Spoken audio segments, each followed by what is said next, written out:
Friends, I just wanted to say hello on this beautiful morning. I'm out for a walk in this beautiful hoarfrost that we have, and I'm so thankful for everything that God does for us and all creation and the beauty. So I'll show you a couple images, and then we're going to do a little project today. We're going to do making some bird feeders out of pine cones.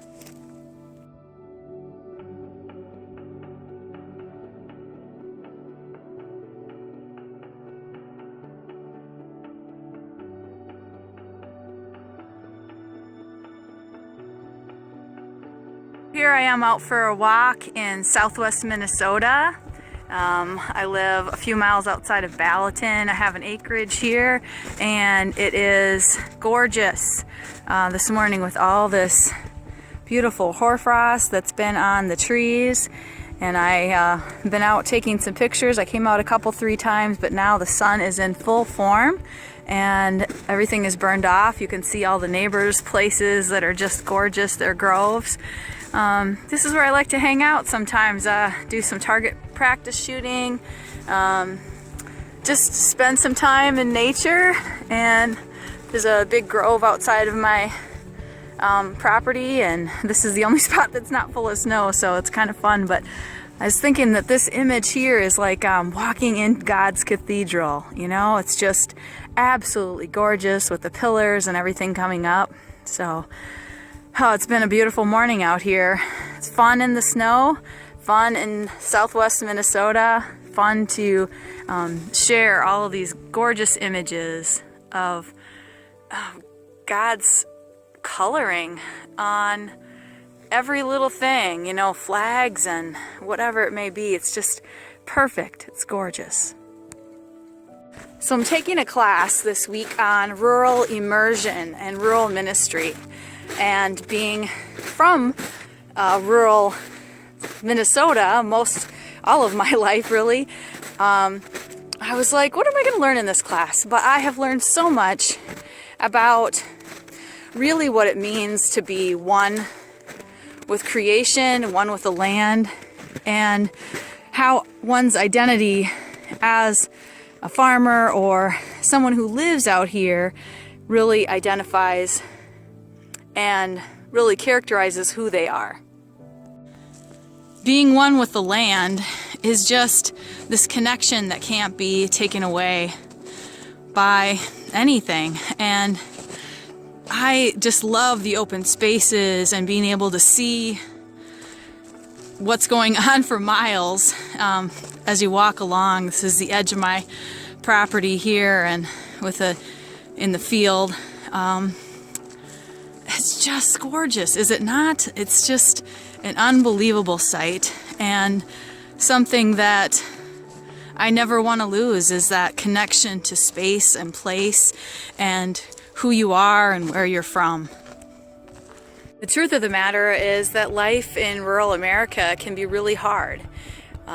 We have the weather itself, which can be hard, and as hardy Minnesotans, that's why we are, because we have to withstand great fluxes in temperature, and the livelihood of most of the agricultural people is based on that weather, and decisions that are tough to make for families, and how everyone makes it go together is a connection and a feeling of community that isn't in a lot of other places, because rural America depends on their neighbor to help them get through tough times. And I think about how the church in rural America survives and will survive, and the reason why it was created was to be a mission and to be able to assist people that were on the prairie, that were there to take care of the trains as they came through, and the new people that were coming in, and the families that were settling. And the church was a mission. And as we move forward into these new days of technology and bigger enterprises and big business, the capitalist lifestyle.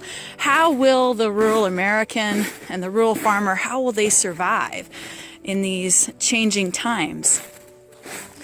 And what I've come to think about is that the prophet Isaiah talks to us about the farmer going out and making this beautiful farm and preparing it, and what does he get? Wild grapes.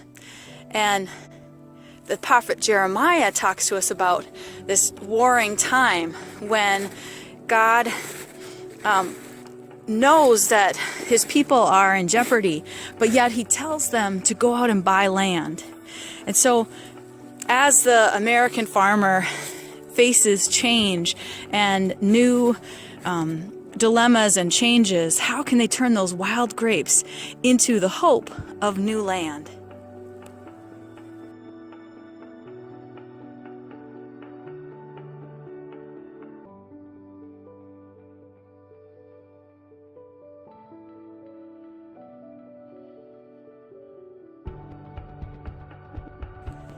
Well, that's a good question to think about. And the new land and the new opportunity and the new frontier. So here we have a white pine. Now, there are not many of these, and I planted this one specifically because there aren't many in this part. But you can see the pine cone and how it's developing in there. It's not like a traditional evergreen, but evergreens create cones which, as they open, then spread seeds. And the cool thing, and I do have a lot of evergreens on the other side of my house, and the evergreen then, as it opens up, the seeds spread, and the white pine can spread between 200 and 700 feet, which is quite a ways. And you would know that if you live in southwest Minnesota, because the wind helps spread the seeds. But on a traditional evergreen, not quite as far. But the point is that then spreading of seeds is like us spreading the gospel. And so I've been saving pine cones. When I see them, beautiful pine cones, big ones, I like to collect them. And I've been trying to save for a project that I'm going to do. And I wanted to do it in person, but today we're going to do it just, this digital, virtual way. And it'll be great.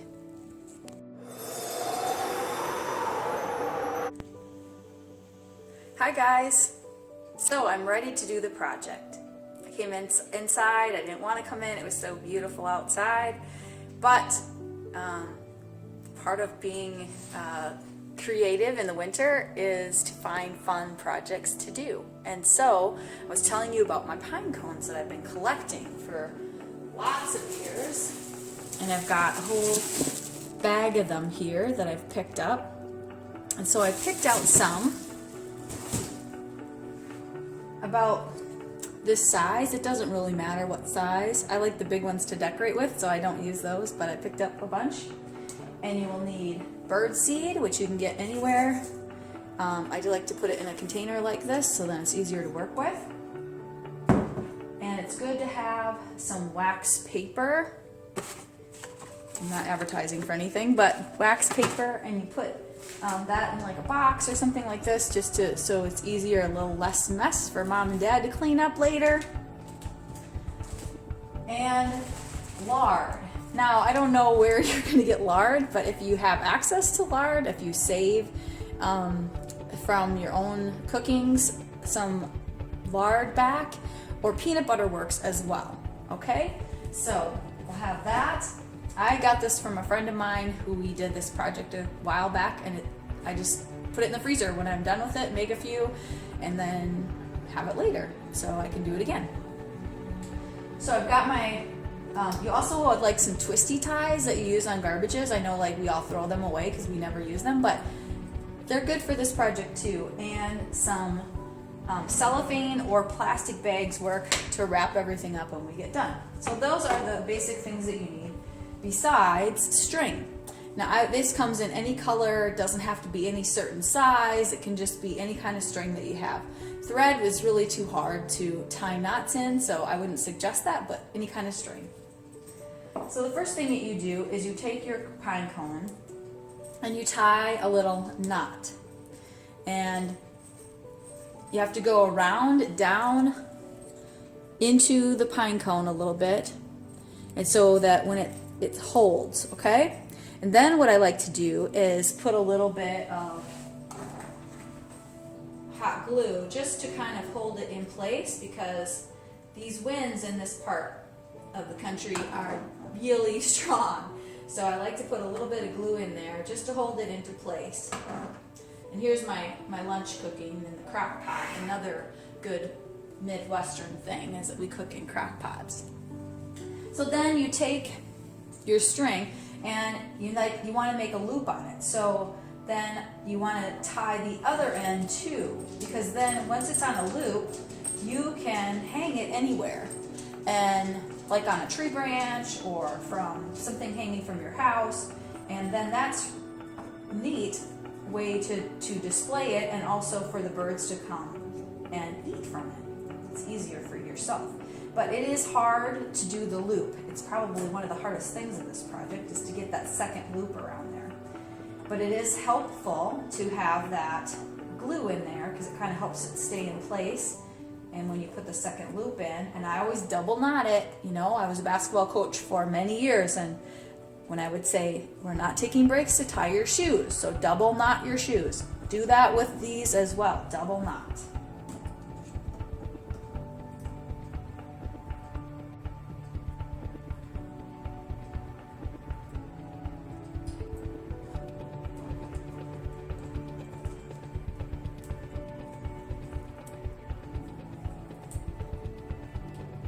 Okay, so I've got a knot here on there. I've got a little extra string, which then you take your handy dandy scissors. Knives, not a good idea. Scissors, much more controllable. You can clip that off. Okay, then I put just a touch more of the glue on. Doesn't really matter what it's going to look like because we're going to cover it anyways with the lard and the seeds. And let me tell you, the birds will be happy. They will not care. So you've got now your handy dandy little hooked on item. And I like to make a bunch of them up at once, because once you get your fingers in the lard and then, or the peanut butter, and then it just gets so sticky. So I make a bunch at once. And then I take and fill it with the lard, if you have lard or if you have peanut butter. So you just squish it in all the way around. All the way. Squish it right into every crevice of that cone, even the bottom. Make sure you get it all in there all the way around. Try not to drop it on the floor.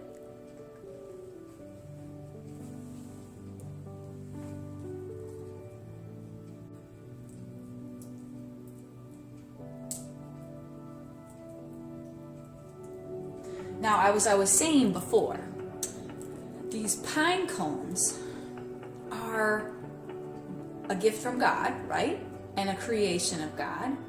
And so when we think about what they do, they are spreading the gospel. And that's a really cool thing, because they are a good example for us of how to spread the seed or the word of God. So you think about these pine cones, they develop where the tree is growing. So when the tree grows up, it shoots up early in the spring, and then you'll see all these pine cones develop on that new area of where it's grown. And then they will develop a seed inside the cone. And as the cone gets bigger and ready to open as the season goes out, then it opens up and all the seeds go scattering about. And that's kind of like us as children of God, is that as we grow, we keep getting more seeds in us, and then we shed our seeds and share the good news of God. Cool, huh? Yeah. Okay, so now I've got this messy, sticky little pine cone filled with lard. Okay, so I'm going to set it down on a piece of wax paper, and I'm going to wash my hands. Clean hands. All right, so, and I just want to say thanks to everyone that's paying attention and watching. I have missed being able to do Sunday school with you and do crafts and projects, so I thought, you know what, let's just do one and you can do it whenever you want, and you're kind of like with me, so it'll be cool. So now you take your pine cone that's all full of gunk, and you put it into your basket or box or cup of seed.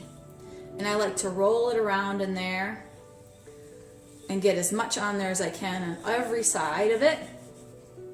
And then you have to get in there and squish it in, because this is just kind of the first layer. You want them to be able to eat from this for quite a while. And I've had some that have lasted for, depends on how many birds that you have, but I've had some that have lasted for a couple weeks for sure, and sometimes a month depending on how hungry the birds are and how many there are. So if you squish it in, it should go into your peanut butter, into your lard, into your whatever you have that you've used as a agent to hold the seed. So squish it in really good, and then roll it in again all around the seed, and you'll get a lot more seed on there. And then you can take and pack it. I should have showed you what it was like the first time, but so the first one you had like a lot of gaps, and then now after you've squished it in and then rolled it in again, you should have it almost all coated. It should look really good. But there's some seeds that kind of want to drop on the floor. But that's part of cleaning, I guess, after a fun project. So then once you've got that all done, guess what? You're done, pretty much. So you've got this all set up. And like I said before, I would do all of them with the string first, however many you're going to do. Then I would do all of them with the inside the lard or the peanut butter, and then wash your hands, and then do the seeds, because now I've got seeds all over in my hand. It's not quite as dirty as it was before, see? But then you just don't have to wash your hands so much in between. But washing hands is good, especially during COVID times. Then I take a little bit of saran wrap, and you can use a plastic bag, or you can use a paper bag, that works as well. And I take this my colored saran wrap because I still have Christmas wrap. Put it in there, pull up the sides, and pull your little string out. And then use these twisty ties that we don't really use for much else besides bread, and twist it on there, and you have yourself a gift. Now you can make some of these for yourself and to hang around your home, but also this is a great gift, something to give grandma or grandpa or your neighbor or your friends. And it's a gift that keeps on giving, because when they hang this in their tree or when they hang this outside their window, they get to watch the birds come and eat it. And nature, caring for nature, it's awesome. So as we think about who we are as God's creation and how we live in God's creation, we take care of each other. And just like the pine cone spreads the seeds, we spread the gospel of God's love to all of our friends and neighbors. Have a great day.